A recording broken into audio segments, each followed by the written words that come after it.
میرا پہلے اس رشتے کو مضبوط کر دو. اب آج کا معاشرہ ڈوبتے ہوئے گھر، طلاق کی بڑھتی ہوئی شرحیں. کیوں بڑھ رہا ہے؟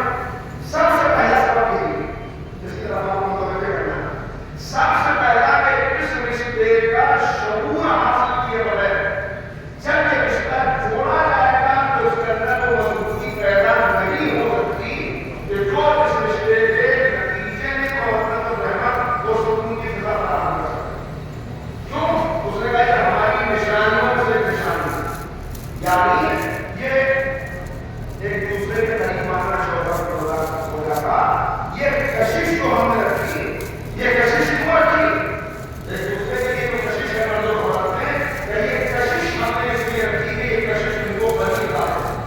اور اس کشش کے نتیجے میں کہ کوئی انسان ذمہ داری کا بوجھ اٹھانے کے لیے تیار نہیں ہوتا. لیکن اس کشش کے نتیجے میں ہم ان کو اتنا قریب کریں گے کہ یہ اولاد کی ذمہ داری کا بوجھ اٹھانے کے لیے تیار ہو جائے.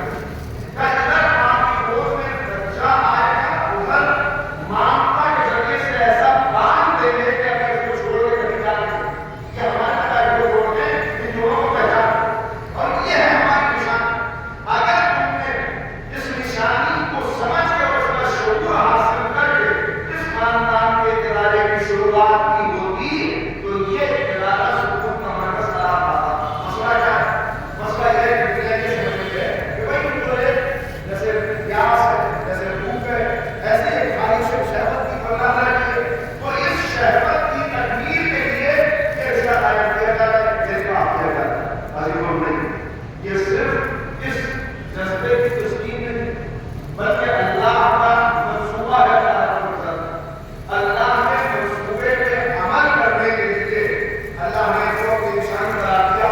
اگر اس کا شعور حاصل کر لے کہ میں جو غریب آ رہا ہوں، جو دو مخصوص غریب آ رہے ہیں، یہ غریب آ رہے ہیں تاکہ اللہ کے منصوبے پر عمل ہو سکے. یہ غریب آ رہے ہیں تاکہ اللہ کے حکم پر عمل ہو سکے. یہ غریب آ رہے ہیں تاکہ نبی کی سنت ادا ہو سکے، تاکہ غریب پاکیزہ نسل وجود میں آ سکے.